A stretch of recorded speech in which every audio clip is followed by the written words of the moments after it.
Assalamualaikum warahmatullahi wabarakatuh. Saya Cahya Robi Ramadan. Di sini saya akan menjelaskan bagaimana cara saya mengerjakan asesmen 1 pemrograman berorientasi objek. Untuk soal yang pertama, saya membuat dulu kelas data. Di kelas data ini terdapat atribut nama penjual, nama pembeli, alamat pembeli, ongkos kirim, nama ekspedisi, nomor resi, asuransi, dan status. Dan ada juga konstruktor dan metode untuk menampilkan data. Di sini terjadi overloading pada konstruktor sebanyak 4 kali. Jadi yang pertama itu, konstruktor yang pertama memiliki parameter string nama pembeli, string alamat pembeli, label ongkos kirim, string nama ekspedisi, dan string nomor resi. Kenapa di sini tidak ada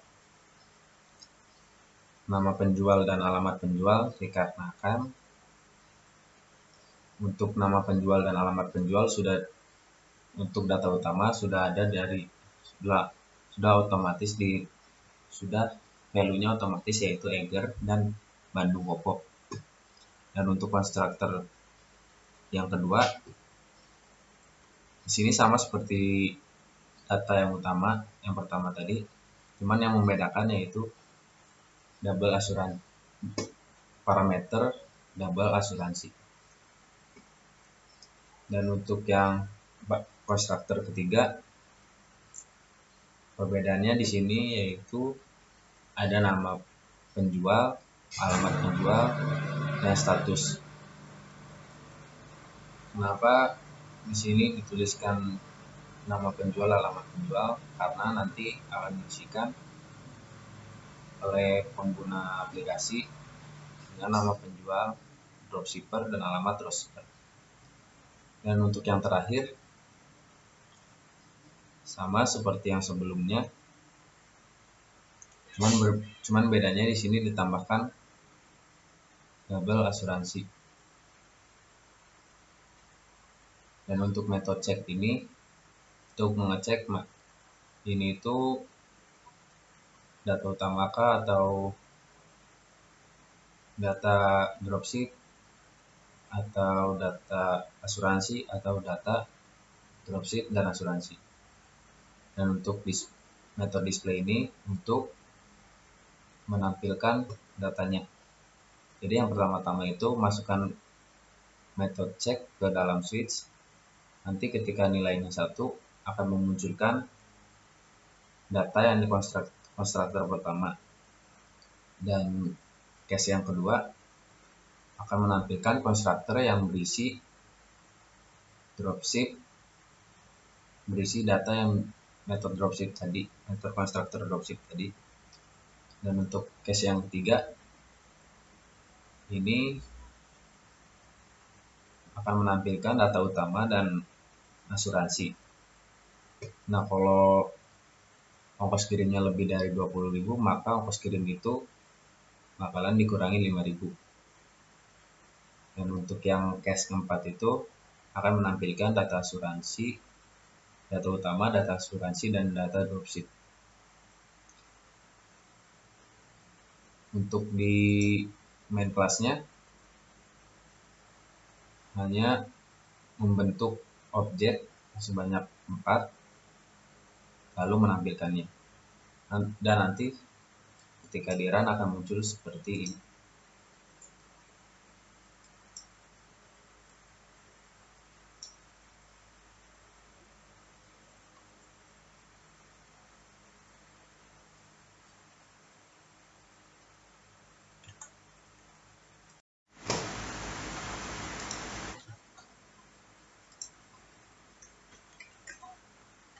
Sekarang saya akan menjelaskan tugas kedua dari asesmen pertama ini.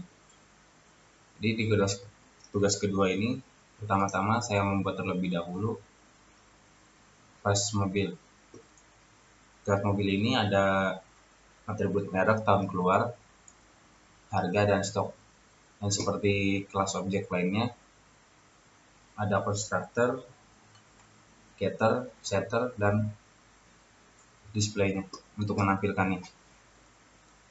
Di sini tidak ada relasi antar kelas atau overloading. Lalu ke kelas mainnya. Di kelas main ini saya membuat array list dari objek mobil bernama mobil. Lalu memanggil scanner dan kelas decimal format untuk merubah format double agar ketika desimalnya lebih akan berubah menjadi satuan gitu. Oke, di kelas main ini terdapat metode tambah mobil, beli mobil, dan get discount dan view stock. Untuk tambah mobil ini berfungsi untuk mengambil input dari user lalu memasukkannya ke array list mobil dan memasukkan objek mobil ke dalam array list mobil. Dan untuk beli mobil sendiri itu berfungsi untuk meminta inputan dari user lalu mengambil data dari array list mobil dan menyamakannya dengan inputan user lalu menghitung total harga, total diskon, dan total bayar. Dan di sini untuk diskon mengambil dari metode diskon yang diisi dengan parameter jumlah. Yang parameternya diisi dengan variabel jumlah. Nah, di sini kalau kita menemukan merek yang sama dengan merek yang sama pada array list mobil sama dengan merek yang diisi oleh user dan tahun keluar yang sama pada array list mobil sama dengan tahun keluar yang diisikan oleh user, maka akan masuk ke sini lalu akan men-set stok mobil dari array list mobil, objek dalam array list mobil nanti akan dirubah stoknya menjadi stok yang di objek mobil yang dalam array list ini dikurangi jumlah. Dan kalau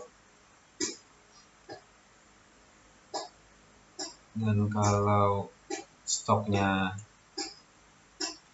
kurang akan masuk ke else. Kalau stok dari mobil kurang dari jumlah atau mobil tidak sama dengan 0, maka akan menampilkan kita kekurangan stok. Kalau mobil ini kosong, tidak ada atau stoknya 0, maka mobil ini habis terjual, lalu akan menghapus objek mobil dari array list mobil. Dan kalau ini tidak ada merek mobil dan tahun keluaran yang sama, maka akan memunculkan tidak ada mobil yang dimaksud. Dan untuk metode get discount ini menyesuaikan dengan parameter get discount ini memiliki parameter jumlah. Jadi get discount ini berfungsi untuk mengambil diskon. Jadi kalau jumlah Kalau parameternya berisi 2, maka diskonnya akan 10.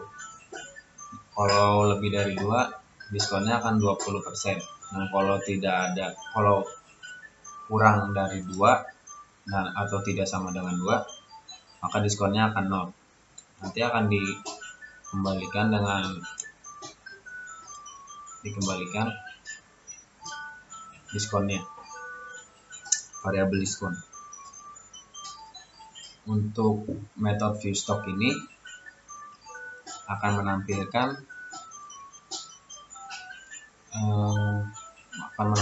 array list,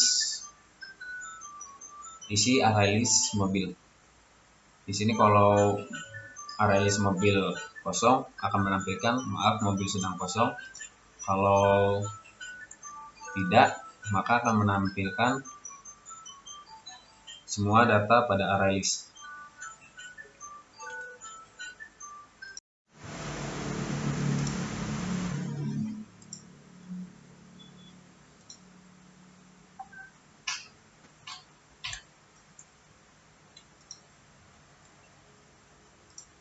Nah, ketika di run nanti akan muncul seperti ini.